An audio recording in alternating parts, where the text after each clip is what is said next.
Welcome to Speak for Yourself from the Crib, presented by Hyundai. Jason Whitlock, Marcellus Wiley. Great to be here on this Monday afternoon. We have a fantastic show planned for you. B.J. Armstrong, a three-time NBA champion with the Chicago Bulls, former Michael Jordan teammate. He's going to be here in the next segment to help us discuss the Last Dance documentary.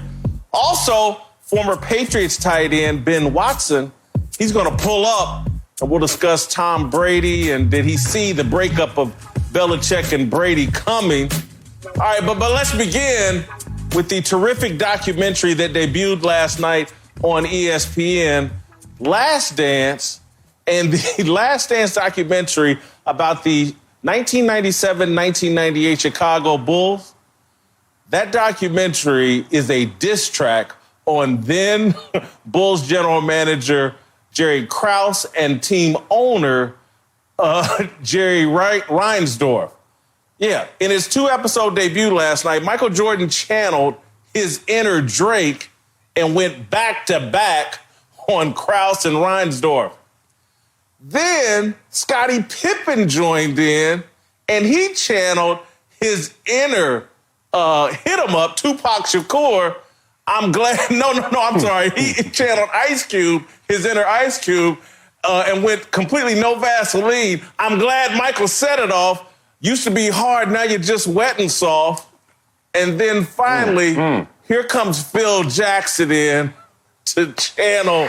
Oh, my God. Phil Jackson went completely off. He channeled his full hit-em-up, Tupac Shakur, and said, who shot me or who fired me? But you punks didn't finish. Now you're about to feel the wrath of a menace. Last Dance is straight ether. My God, they went full-blown Nas last night. That was straight ether. 2 episodes in, and it seems clear Michael Jordan and ESPN are intent on educating the sports public on the greatest sports crime since the Boston Red Sox traded Babe Ruth to the Yankees for $25,000. Krause and Reinsdorf treated Michael, Phil, and Scottie like the easily disposable and replaceable commodities that they weren't. They broke up the Bulls when Jordan was still in his prime by refusing to financially commit to Jordan's beloved coach and perfect sidekick. Krause and Reinsdorf forced Jordan into a second retirement at the age of 34 when he was still the reigning MVP and world champion. But don't wrongly conclude that Krause was primarily motivated by ego. No, this is about the shared greed, incompetence, and bigotry of Krause and Reinsdorf. This is about 2 guys who didn't get or respect Michael Jordan and Scottie Pippen. This is about an owner and a general manager who feed the narrative that management has no respect for its black employees. Yeah, I'm going all the way there. I know I don't like to go there all the time, but this is a prime example. Krause and Reinsdorf viewed Jordan and Pippen as commodities to be exploited rather than assets to partner with. Krause and Reinsdorf were the anti-Red Auerbach. The legendary Celtics leader partnered with Bill Russell when he was the greatest force in the NBA, and then did the exact same thing for Larry Bird in the 1980s. Phil Jackson, to me, justifiably sided with Michael and Scottie.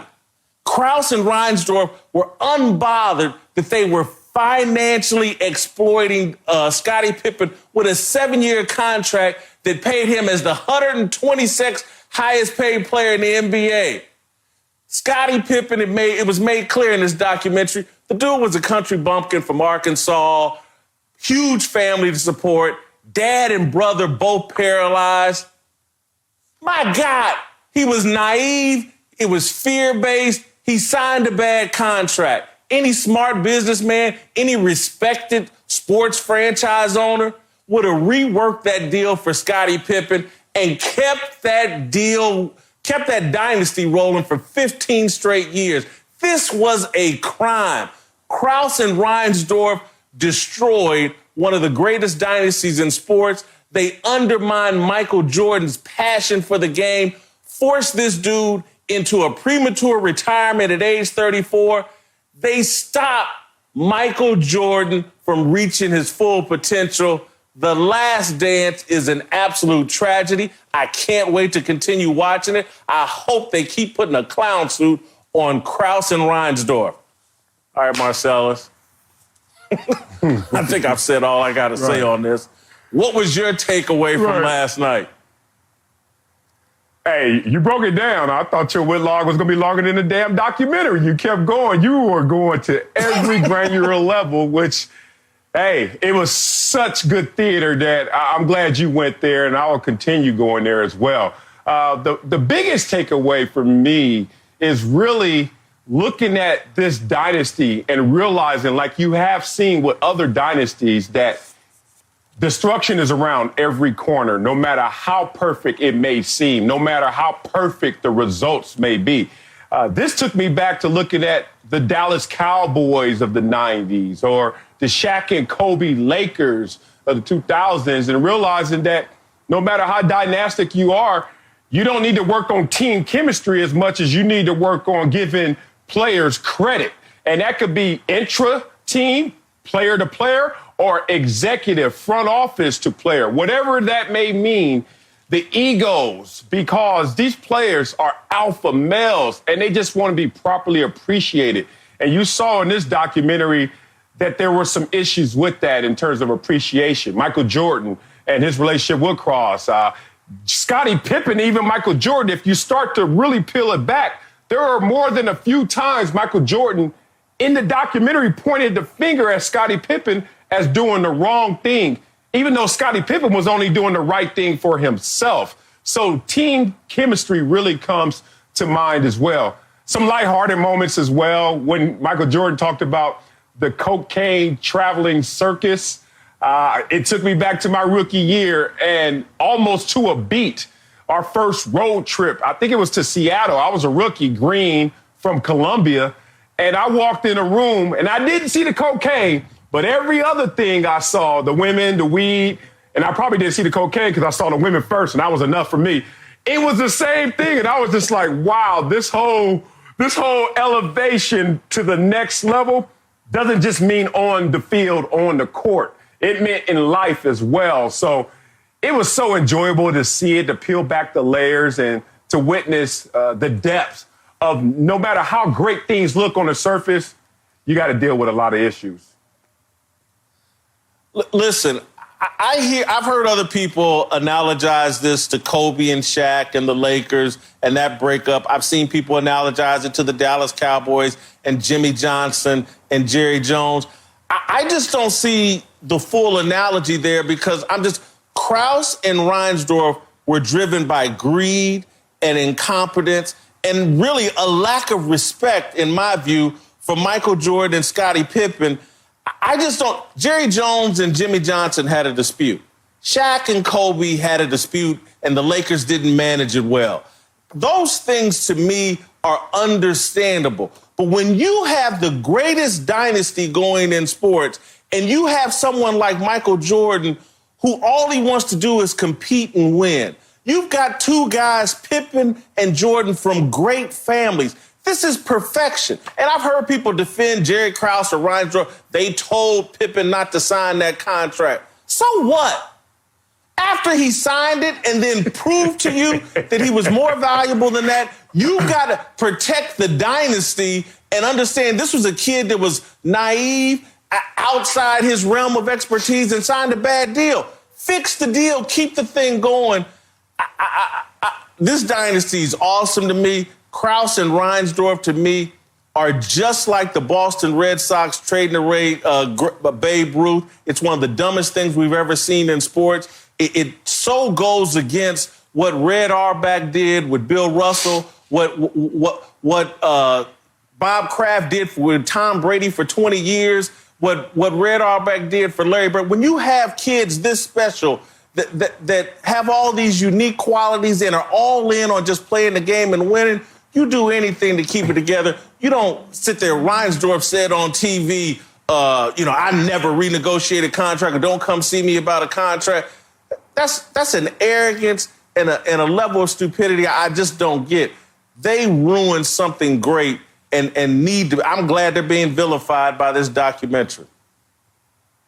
Hey, look, I agree with your conclusion that they cut this short in terms of how great this team, this dynasty was. Of course, if you don't even go to a Game 7 in the finals, who are you to say let's blow this up and start to reboot when we don't even know if a team going into their 7th championship year was going to able to overthrow what the Bulls were. So I get your conclusion, but I don't get how you got there. You got to remember context matters in this situation. Scottie Pippen signs that deal, a 7-year deal in 1991.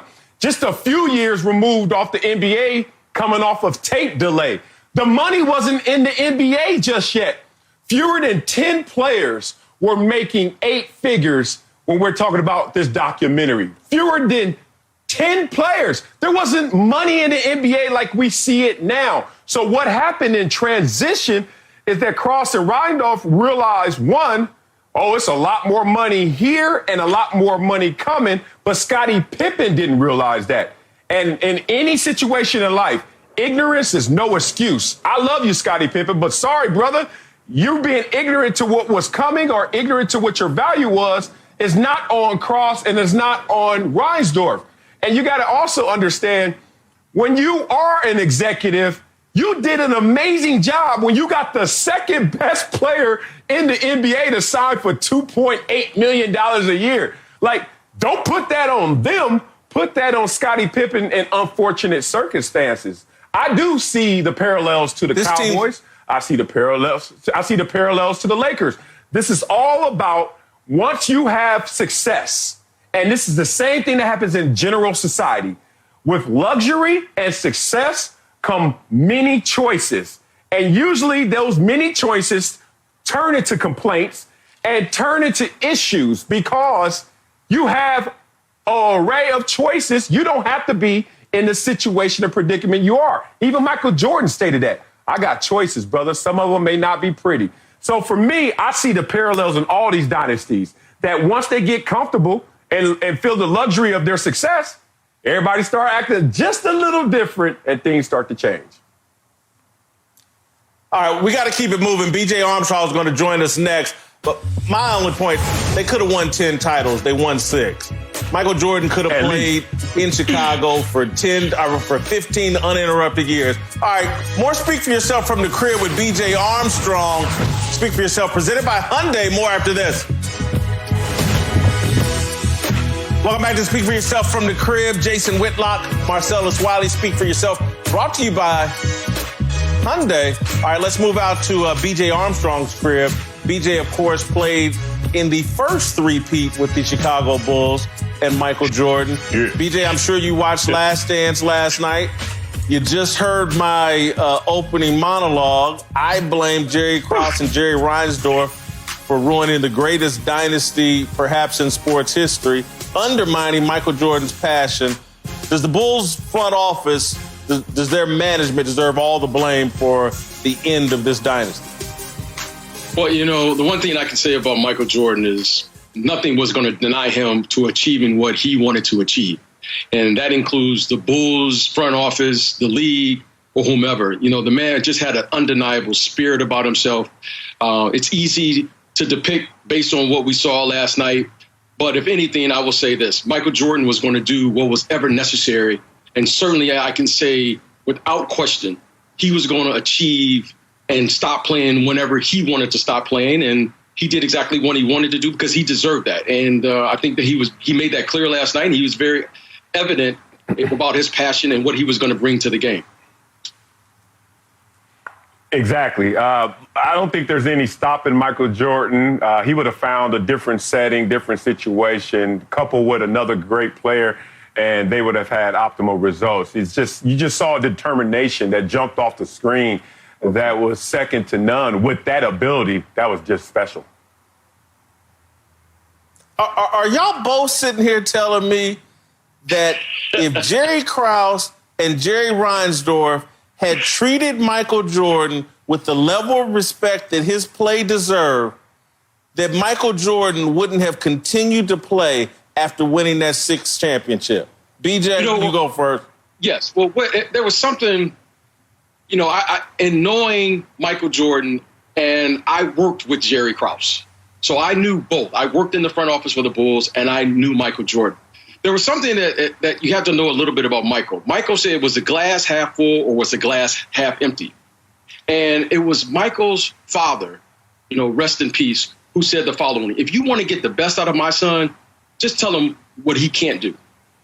So I know that Michael was not going to be denied. I don't care what was said, because no one was going to come on the floor and beat Michael Jordan.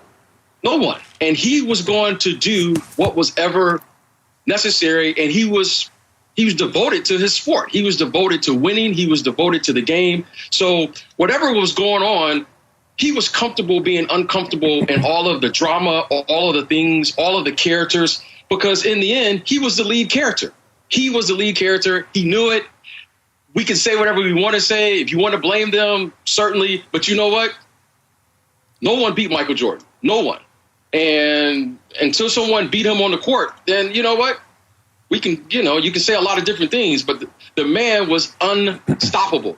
He was unstoppable. And I'll continue to say that, you know what? We can talk all we want to talk about those guys, but, Michael Jordan did what he had to do.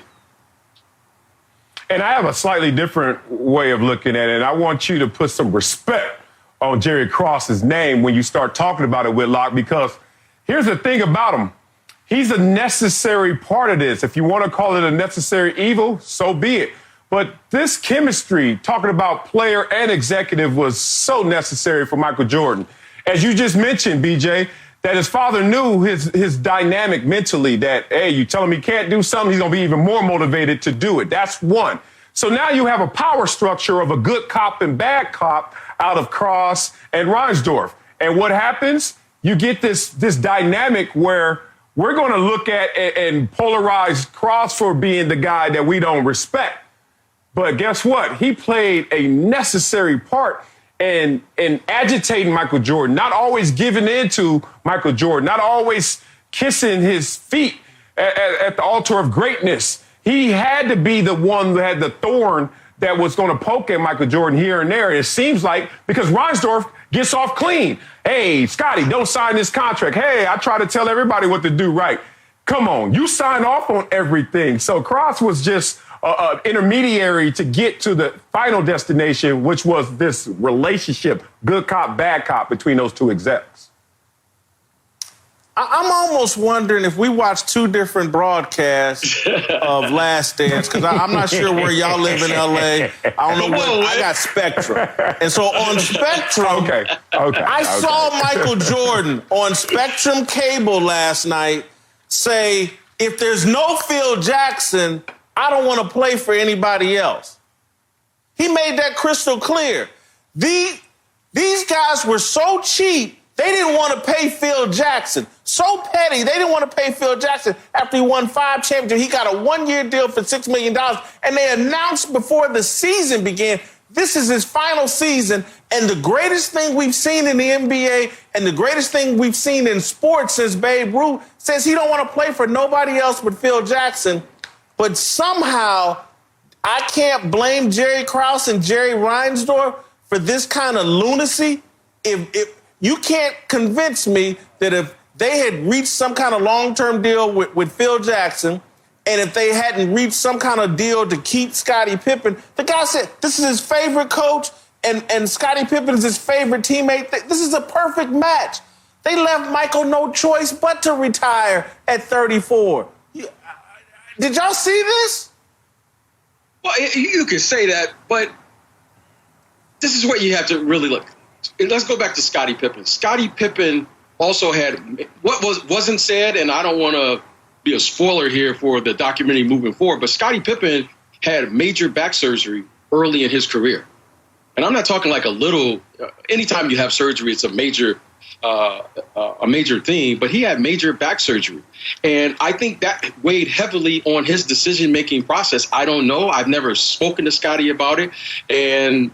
But that had to weigh heavy, because when you have major back surgery as a young player, that could potentially end your career. The one thing that we saw with Michael Jordan, when Michael got injured there early in his career, it gives you a sense of urgency to really focus from the future to now. And, yes, Michael wanted to only play for Phil Jackson, but what he was really saying was the following.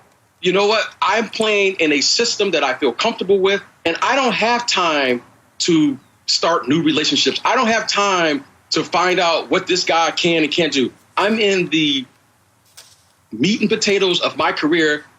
I'm not in the middle of my career. I'm really at the end of my career. He's 34, 35. And he had to play with people right then, right there. And I think it was important for him to say, if we're not going to do this and make a commitment with this group, then I would much rather move forward and not play at all, because he didn't have time to be developing new relationships at that point in his career. This conversation is just highlighting the cost of greatness. And the key word is not greatness, it's cost. The NBA was finally getting the money, and the money was coming in. And if you start to do your projections, if you're an executive, you start to realize what it's going to cost to continue this greatness. You have Michael Jordan, who's only on a one-year deal at $33 million. You have Phil Jackson making $6 million on a one-year deal. You have Pippen's deal coming up where he was lowballed, so now he's going to get his money. Remember the context of only 9 players were making 8 figures. Now you're going to suggest to the Bulls to have 3 of those players and to add a coach to that. I think they made a calculation because of Scottie Pippen's injury concerns, because of the lack of commitment that they've gotten from Michael Jordan, including the retirement before. They were like, wait a minute, half of the top dollars in the NBA is all going to be on one team? I want a lot of things in life, but what usually keeps me from attaining them is the cost. And I think that's what they just went to, a simple mental calculation. We got 6 out of 8. And that's a great thing, but to do more and to roll the dice may be too costly. Yeah, I mean, I would say that could be the end. It's a dumb decision. And, BJ, I like your point about the back injury and Scottie Pippen, which is another reason they should have had some sympathy and reworked that deal for Scottie Pippen after 4 or 5 years. Get a man his money, what he earned. All right, we got to keep it moving. Thank you, BJ. Appreciate it. I'm sure Jerry Krause and Jerry Reinsdorf would like to thank you as well. You did a decent job. All right, let me move to the Fox Super Bet before we go. Will the Patriots draft a quarterback in the first round? Download the Fox Bet Super 6 app and play NFL Draft Super 6 for free for a chance to win $10,000. All right, don't go anywhere. Rick Bucher is coming up. Or Speak for Yourself, presented by Hyundai, after this.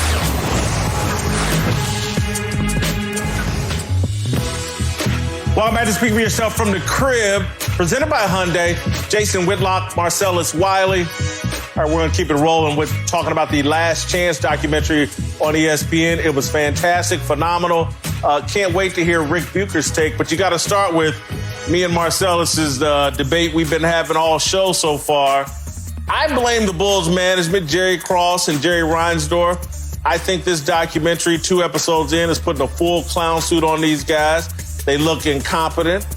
To me, they look greedy, and they look bigoted to me in the way they treated Michael Jordan and Scottie Pippen. And is it fair for me to put this much blame on Krause and Reinsdorf for the ending of this dynasty? No, it's not fair. They were right, because ultimately this team had come to the end of the road. If you look at where Michael Jordan was, if you look at where Scottie Pippen was, B.J. Armstrong mentioned it, had serious back surgery. He was never the same after that.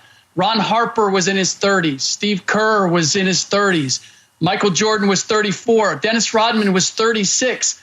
The reality is that they were going to need to rebuild. And Phil Jackson has been proved since is not a great rebuilding coach. And Michael Jordan said at the end of the 97 season that he didn't want to be part of a rebuilding, that the Cubs had been rebuilding for 42 years. So as difficult as it is for me to say, yes, you needed to go in another direction, if Michael Jordan didn't want to play with someone other than Scottie Pippen or with a coach other than Phil Jackson, they had no choice but to go to the direction they did. The other element that's not being discussed is the fact that the collective bargaining agreement was up, and they instituted a new collective bargaining agreement that for the first time in NBA history put a cap on salaries. So Michael Jordan not only was going to have to come back and be part of a rebuilding process, but he wasn't going to make anything close to the $33 million that he'd made the year before. That probably would have been sliced basically in half. It would have been a 50-game season. Who knows where they would have been? I can see where they might have eked one more championship out of that 50-game season. But would that have been worth having a team that had nothing at the end of it and had to be completely rebuilt at that point? They haven't done a great job. They didn't do a great job since then. But the fact of the matter is, as badly as they handled it from a PR standpoint and a relationship standpoint, they were right in looking at this team and saying, we are going to have to refresh what we have. And Michael Jordan didn't want to be part of that. Man, you broke that down. I mean, Whitlock, you look too sad to have on such a joyous-looking shirt. I mean, you got to pump up on this one right now, big dog. Let me tell you this. Let's add this. I can't believe Let's add all of this. Man, okay, this is the problem with retroactive thinking, because all we are living in is a summation. But let's time travel to the moment where all they had was the information at that time. And everything that Rick just said, I want to add to that. Remember what he said, the injury to Scottie Pippen, Michael Jordan, all that. Two other factors. One, if you really want to dive into the numbers, Jordan has started his own, and this is a relative decline to him, his own greatness. He started his own decline in terms of assists, steals, points, free throw percentage. Everything was starting to go a little south. And he was going to be 35 who didn't want to rebuild. But more importantly, even if he does want to rebuild, is the level of commitment and cost to that rebuild. Don't forget, if you're an executive and Michael Jordan, after winning 3 championships, walks up to you and says, peace, I'll see you later, for a year and a half, and then you come back and run it back, don't you already have a contingency plan to deal with the lack of commitment you've already seen from your star player? I think that's something that's not being highlighted enough. We still have 8 more episodes. Maybe we get into that. But certainly that has to be a consideration. The guy dipped on us before, fool on us. Next time it won't be a fool on us. Next time we'll be prepared. These guys fell into Michael Jordan with the number 3 pick because Portland made a tragic decision on Sam Bowie. And, hey, applaud. I'm glad the Chicago Bulls got him. It's a great story. But they clearly mishandled Michael Jordan from the giddy-up. Go look at his second season when the guy has to basically move to North Carolina so he can go ahead and rehab the way that he wants to and start playing basketball. And then they bring him back. We're going to let you play 7 minutes a half. 14. We don't want to make the playoffs. You're taking the ultimate competitor and trying to harness him and trying to put a leash on him. This is crazy. They mishandled Michael Jordan from day one, and there was always this disconnect. Had they partnered with Michael, rather than treating him like a disposable commodity, if they had done what Auerbach did with Bill Russell, what Auerbach did with Larry Bird, what Kraft and Belichick did with Tom Brady for 20 years, I don't think Michael Jordan would have ever retired the first time, and he damn sure wouldn't have retired after being the MVP in 1998 and winning the championship. That's a hell of a decline if you're the MVP, but Jason, you're in decline, and I get it. I'm sorry. Go ahead, Rick. Yeah, I can't believe this. Go ahead. Now I have to ask. We did watch the same documentary last night, because what you heard when Michael Jordan came in, and you're dead on, you're right. They didn't lose him in 96, 97. They lost him in 85 when they wouldn't allow him to come back and play. That was where the first time the way his mentality was and the way the team's mentality was different. But here's the reality. the team's mentality always has to be different. They can't think about the individual. A good organization thinks about the collective. And what we heard and saw in that documentary was the fact that everybody in the league thought, okay, he's great, but he ain't all that because he's not a center. And this is a big man league. He's a two guard. Who wins championships with a two guard? He's going to be exciting. He's going to sell tickets, but is he going to win championships? And so they were looking at it from a very practical standpoint. This is going to be our moneymaker. He broke his foot. We got a team that is maybe sneaks into the playoffs and then has to play the mighty Boston Celtics, but otherwise our team sucks. Why should we try to derail our gravy train now just because he wants to come back and finish the season? That, to me, is where they lost Jordan, but they couldn't have possibly known at that time what they had and that he was just You could have got him back, Rick. My point is you could have got him back. The man wins 3 titles. You should have started re-recruiting him and tried to get him back and see that you got this special creature. You got this special basketball player. You got this special individual from a unique situation. They had to adjust, and they should have. And with Scottie Pippen, you have to adjust. And with Phil Jackson, once you discover you got this pot of gold, treat it like a pot of gold. Well, hold on. Scottie Pippen's contract. Scottie Pippen is the one who made that mistake. Scottie Pippen's agent is the one who made that mistake. If I'm the team and I say, hey, we'll give you 7 years, $18 million, or I even float anything close to that, and the guy says, okay, we're listening, I'm going back to my office and go, you won't believe this. Scottie Pippen is going to sign a seven-year deal for $18 million. Are you going to go back and go, hey, you know what? We can't do that. That's not fair. We got to give him $30 million. We got to give him team in the when history. When you're partnering with somebody, you don't exploit them. You don't take advantage of them when you're partnering with somebody. If it's just a if it's Bill Whittington, exploit him, not Scottie Pippen, not the guy that's other than Michael Jordan winning your championships. You just don't do. We got to move. I want to get to the other. Last night, to me, the whole MJ LeBron GOAT discussion, it ended. It's over. I really don't want to talk about it anymore. Rick, I don't want to hear from you yet. Marcellus, did the GOAT deal end for you last night? It's over. It ended for me. Let's quit talking about Michael Jordan's on another planet. Oh, really? So watching Michael Jordan and all of his greatness, something he supported and endorsed, and we saw 2 of 10 hours of a documentary highlighting his road to becoming the icon he is. Your mind drifted to a LeBron place. Your mind went, like many others went, to LeBron world and start trending his name. Look, if you really mean what you are saying, that the GOAT conversation is over, you wouldn't be thinking about LeBron James. There's a lot of all-time greats that are close on the Mount Rushmore. None of their names were trending. No one is talking about them today. But it's funny, every time we think about who's the best, and we're like, it's MJ. Forget LeBron. What? Who brought up LeBron? Where does LeBron talk come from? And you know where it comes from? Because you know you can't easily dismiss him because he's the only other player outside of Kareem, but nobody wants to have that conversation, that really qualifies for what we're talking about. So if you really want to show me that LeBron is out of this, you wouldn't show love to Jordan or you wouldn't show hate to LeBron. You would show apathy. You would show nothing, but you can't because you know this is a real conversation. Stay in it, LeBron. For me, the debate between Jordan and LeBron on the greatest of all time never started.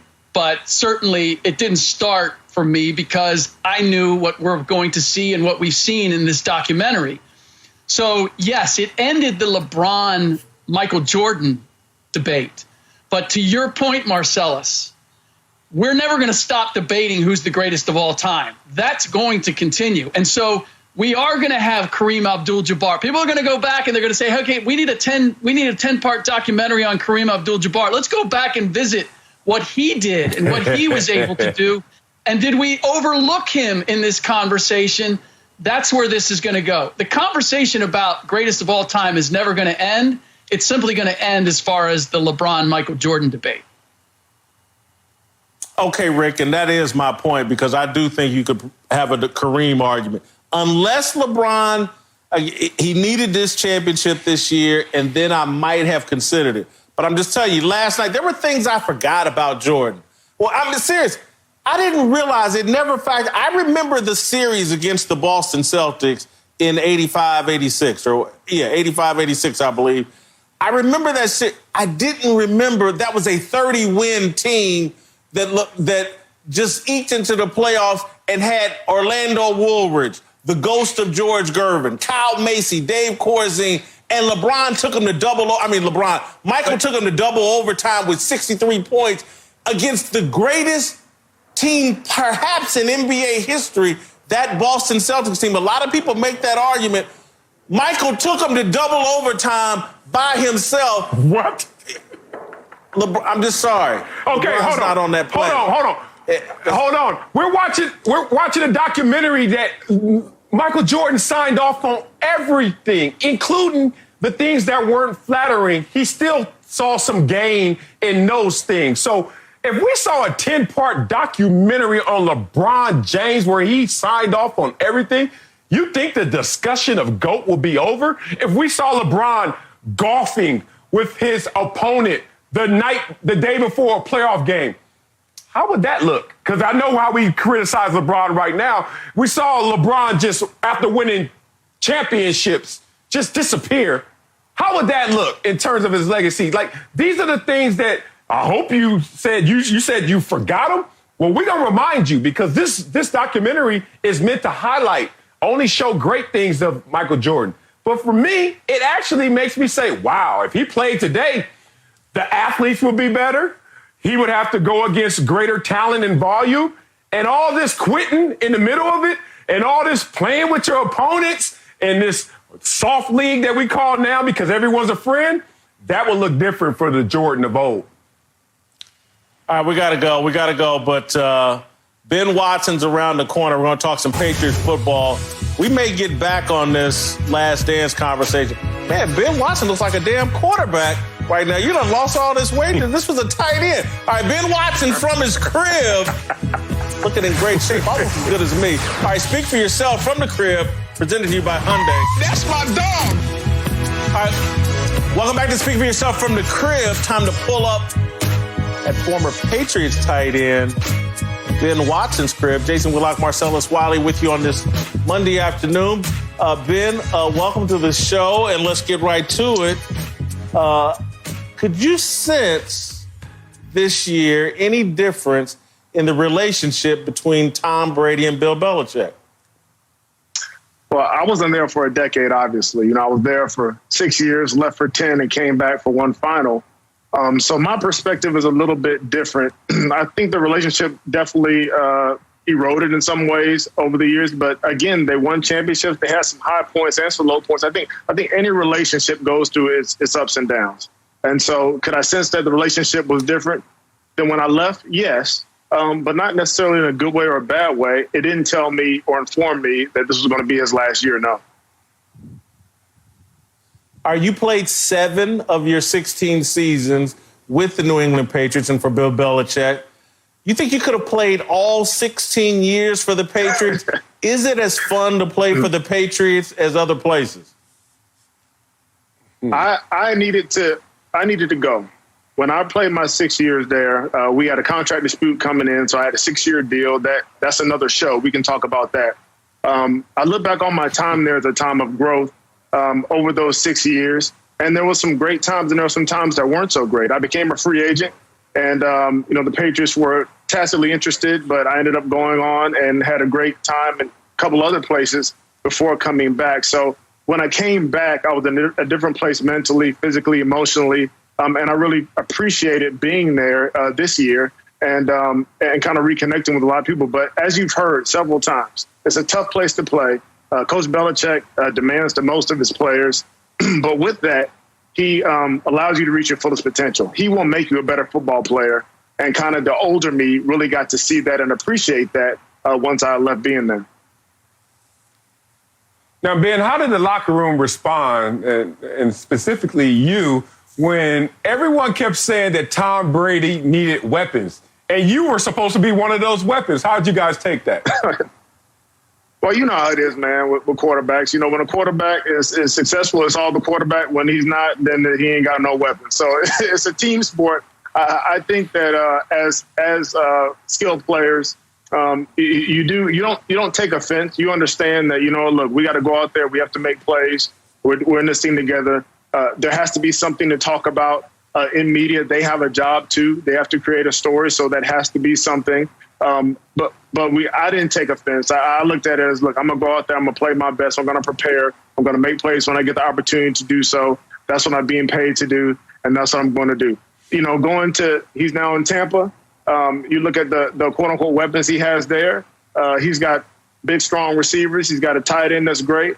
Hopefully it works out very well for him. And I actually am, happy that he's getting an opportunity to go there. I think this is what he wanted, and I'm going to support him.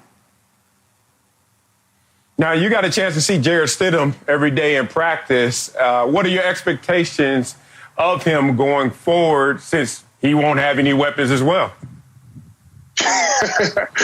Well, I will say this about Jarrett. He studies.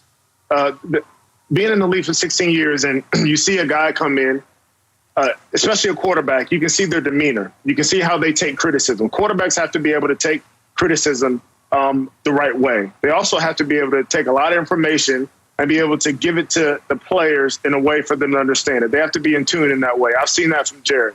Not to mention he got to spend a year in the same room with arguably the best quarterback to play the game. And so all those things combined, also with the fact that he's going to have Josh McDaniels, he's going to have Coach Belichick, he wouldn't be in that room if they didn't think that he could help. Now, all that being said, he has to go on the field and perform. So what I'm expecting of him, number one, is to be fully prepared, because the coaching staff here in New England is going to prepare you to perform to the best of your ability every single week. One thing they will do, you will be prepared. You will study, you'll be in meetings, you'll be ready to go. Now, seeing him actually go out to training camp whenever that starts with coronavirus and see how he proceeds through that, see if he wins the job, see if he starts the first week, see how the season goes. That's what we'll know. But I liked what I saw from him over the last year being there. Now, you're a great man of faith, not a gambling man, but let's just say you had to wager a little of that tithe on who's going to have the better season, the Buccaneers or the Patriots. Who's going to win more games, Bucs or Pats? Well, if I was a gambling man, what the Saints have and what they've done is incredible, and what they've done. So, Saints and Bucs in that. Oh, you said Bucs and Pats. I'm sorry, you said Bucs and Pats. If I had to wager, I would say the Pats because of what they've done. They've got Coach Belichick there. They have a system of winning. They have a core group of players that's still there. They've got a chip on their shoulder. They're in a division with Buffalo coming on strong that they're used to winning. They're used to competing in.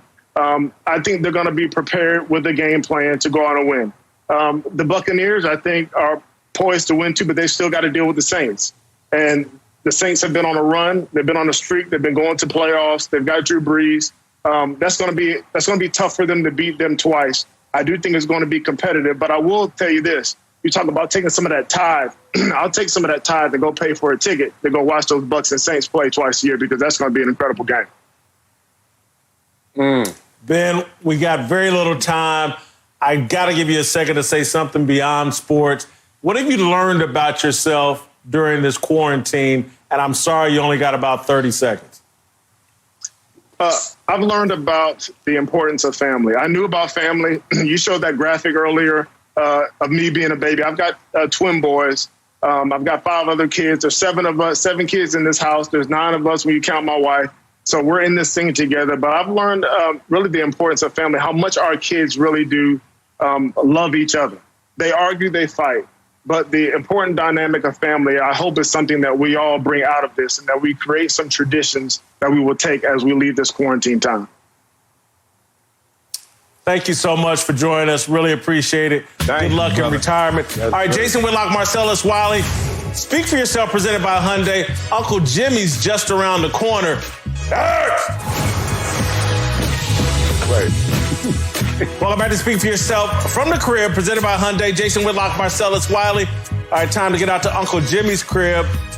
Uncle Jimmy, we don't have a great deal of time. Who's your big dummy of the day? Do you got a take on Jerry Krause? Yeah, you're my big dummy of the day. The big dummy of the day because the person that sat up here and said, "Oh, you gotta pay Michael Jordan's right-hand man, Scottie Pippen." Well, why the hell did you let me sign that contract? It didn't seem to bother you then, so why the hell does it bother you so much now?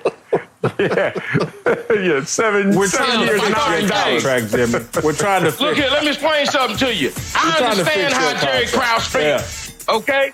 I had to cut loose Maydessa the same way that Jerry Krause had to cut loose Michael Jordan. She was getting old. Her body was breaking down. You underpaid with a gold chain. Ain't nobody trying to hear you. I had to make Monday afternoon. Sell the gold. Sell the jewelry. I had to go.